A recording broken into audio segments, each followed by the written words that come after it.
we are going to see a topic acidity of phenol under our chapter of phenol.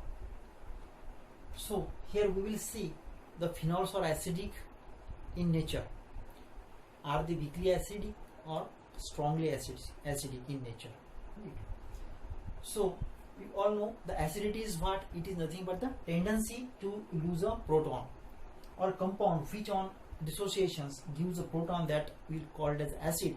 And if it loses proton fastly, then it will be more acidic in nature. If it loses slowly, then it will be less acidic in nature. We have seen the example. See the example of HCl. HCl on dissociation produce H positive and Cl negative. As it is giving a proton on dissociation, then it is a acid. And NaOH, it is giving a OH negative, then it is a base. Now we will take the example of alcohol. Alcohols are what? ROH is a general formula for alcohol. Okay, so alcohols on dissociation gives what? Actually ऐसा होना चाहिए कि OH इसने ऐसा समझना, अब यहाँ से अपने को लगता है कि इसने OH नेगेटिव और R पॉजिटिव देना चाहिए, बट ऐसा नहीं होता है.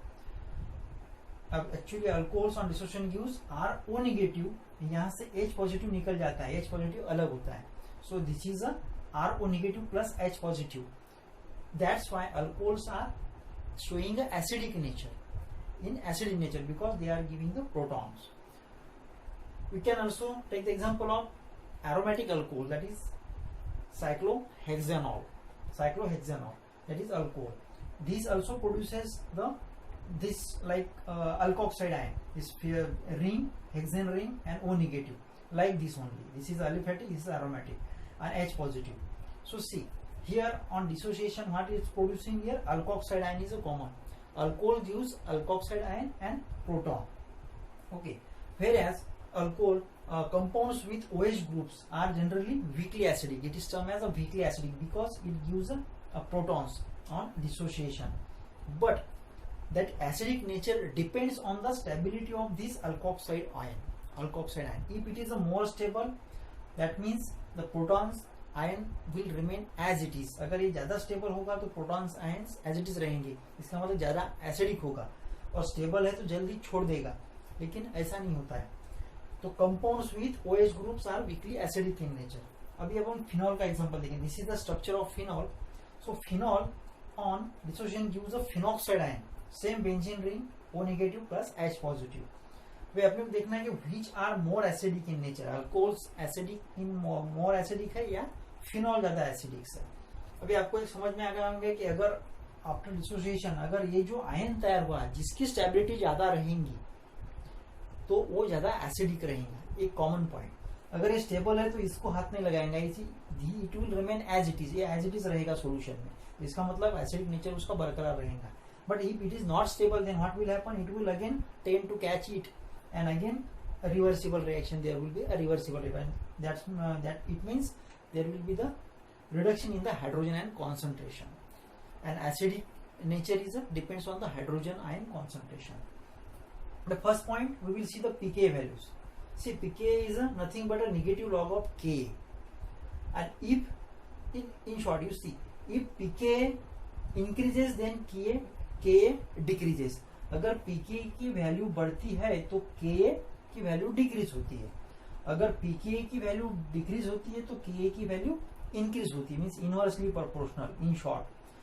And further the K value is directly proportional to the hydrogen ion concentration. Means K value अगर ज्यादा है तो हाइड्रोजन आयन कॉन्सेंट्रेशन ज्यादा है, और हाइड्रोजन आयन ज्यादा है, इसका मतलब एसिडिक नेचर ज्यादा है. तो हाइड्रोजन आयन कब ज्यादा रहेगा? जब K ज्यादा रहेगा. और K कब ज्यादा रहेगा? जब pK कम होगा. Understood this. नाउ अगर इसके बेस पे अपन देखो, अल्कोहल का pK जनरली कितना होता है? 16.20. फिनॉल का pK कितना होता है? 10. और कार्बोक्सिलिक एसिड का एग्जांपल देखा, उसका pK है 5. सो अब यहाँ से अपने को क्या समझ में आता है? अगर pK ज्यादा है अल्कोहल का, अब pK ज्यादा, इसका मतलब K क्या होगा? डाउन हो गया. फिनॉल का pK 10 है तो ये अल्कोहल से कम है, इसका मतलब इसका K ज्यादा बढ़ जाएगा. और कार्बोक्सिलिक एसिड का और भी कम है तो इसका K और ज्यादा रहेगा. इसका मतलब क्या है? अल्कोहल का जो हाइड्रोजन आयन कॉन्सेंट्रेशन है वो फिनॉल से कम रहेगा, isn't it? और फिनॉल का जो हाइड्रोजन आयन कॉन्सेंट्रेशन है वो कार्बोक्सिलिक एसिड से भी कम रहेगा. तो इनकी एसिडिटी ऑर्डर क्या रहेगी? सबसे ज्यादा एसिडिक क्या रहेगा? कार्बोक्सिलिक एसिड रहेगा, उसके बाद फिनॉल रहेगा, and after that alcohol. So on the pK values, we have seen that carboxylic acids are more acidic than phenol, and phenols are more acidic than the alcohol. In short, if we compare the phenol and alcohol, then phenols are more acidic, and if we compare the carboxylic acid with phenol and alcohol, then carboxylic acid is more acidic in nature. Second point is the resonance. If we see that aromatic compounds are show the resonance, and because of resonance they are more stable. So what is the resonance? Resonance is nothing but the delocalization of the electrons or a shifting of electron, isn't it? So phenoxide ion जो है, phenoxide ion क्या करता है, इसमें एक resonance बताता है because it is aromatic compound. अब रेजोनेंस मीन्स क्या है? अगेन जैसा ये फिनॉक्साइड आयन बना है तो ऑक्सीजन के ऊपर एक नेगेटिव चार्ज है, isn't it? तो नेगेटिव चार्ज क्या है, उसके ऊपर एक बर्डन जैसा या बोझ जैसा. अगर ये नेगेटिव चार्ज एक ही जगह पे रहता है तो क्या होता है, उस पर बर्डन आ जाएगा. But in the resonance the negative charge क्या है, रोटेटिंग रहता है. Means due to resonance these are the 4 structures of the phenoxide ion. See here on oxygen there is 2 lone pair of electron, 2 lone pair of the electron, and 1 electron is extra, that's why negative charge. So इसका कैसा होता है कि ये जो electron pair है, next charge कैसा होगा, ये इलेक्ट्रॉन पेयर अपने आप को यहाँ शिफ्ट करेंगे तो यहाँ डबल बॉन्ड बन जाएगा, isn't it?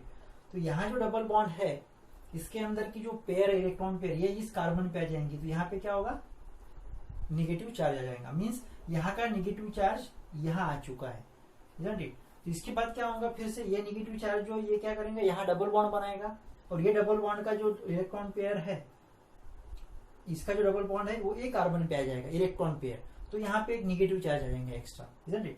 और यहाँ का फिर से शिफ्ट क्या होगा, ये इलेक्ट्रॉन पेयर है, यहाँ डबल बॉन्ड बना लेगा, यहाँ का जो डबल बॉन्ड है इसका इलेक्ट्रॉन पेयर यहाँ आ जाएगा, तो यहाँ फिर से निगेटिव चार्ज आ जाएगा. और उसके बाद में क्या होगा, ये निगेटिव चार्ज फिर से यहाँ डबल बॉन्ड बनाएगा और फिर से सेम ऐसा ही स्ट्रक्चर बन जाएगा.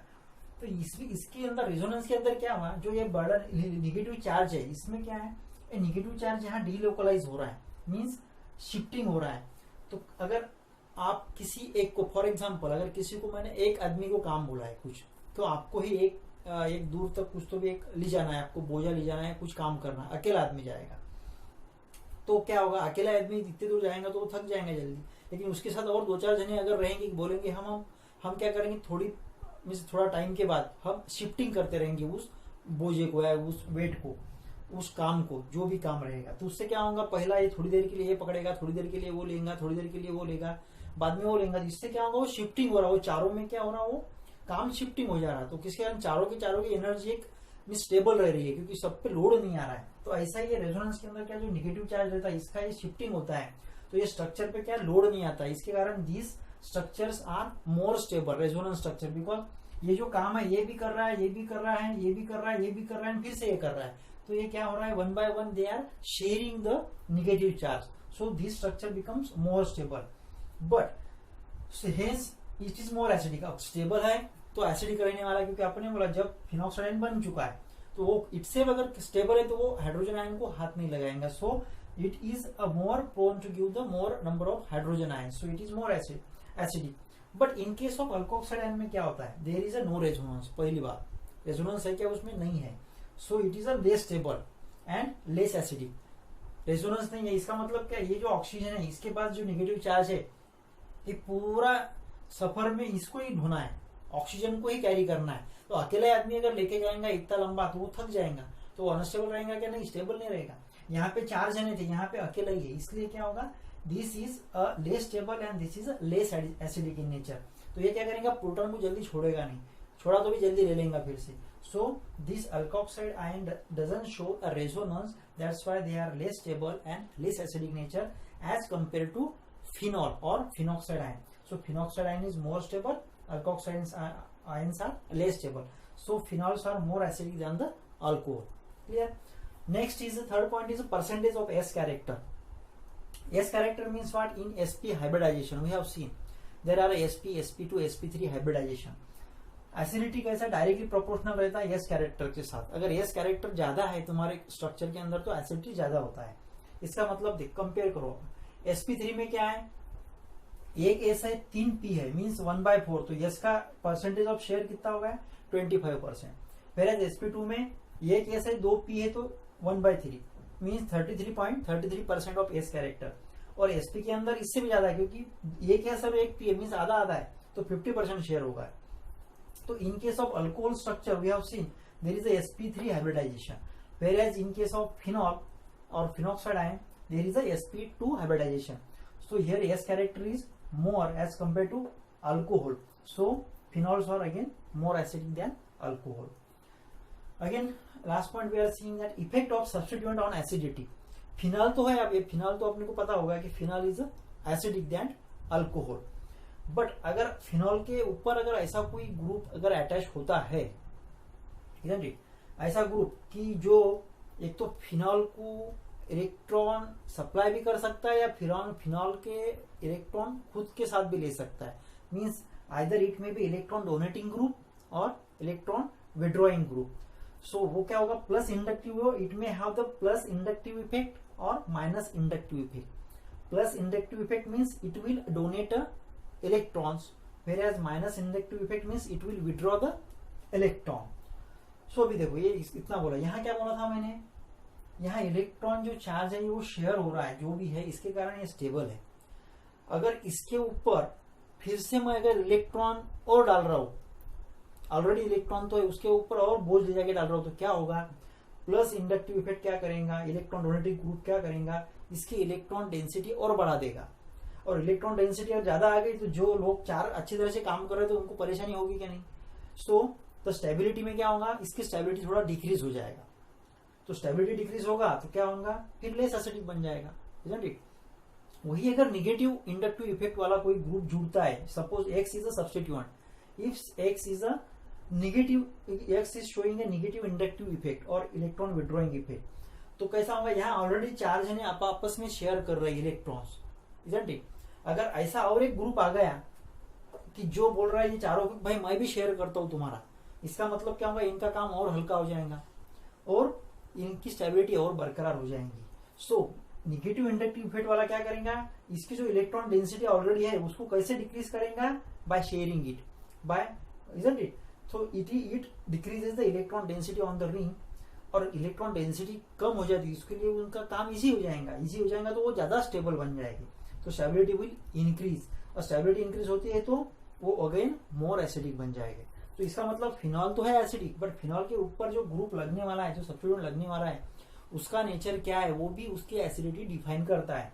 If it is if it shows the plus inductive effect then it will give the less acidic nature, और if it shows the negative inductive effect then it will be more acidic.